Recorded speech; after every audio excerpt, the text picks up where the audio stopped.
اللہ لوگوں کے مرنے کے وقت ان کی روحیں قبض کر لیتا ہے، اور جو مرے نہیں ان کی روحیں سوتے میں قبض کر لیتا ہے،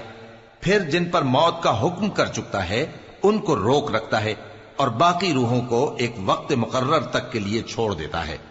جو لوگ غور و فکر کرتے ہیں ان کے لیے اس میں نشانیاں ہیں۔ کیا انہوں نے اللہ کے سوا اور سفارشی بنا لیے ہیں؟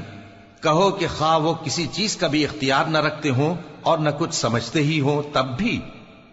کہہ دو کہ سفارش تو سب اللہ ہی کے اختیار میں ہے، اسی کے لیے آسمانوں اور زمین کی بادشاہت ہے، پھر تم اسی کی طرف لوٹ کر جاؤ گے۔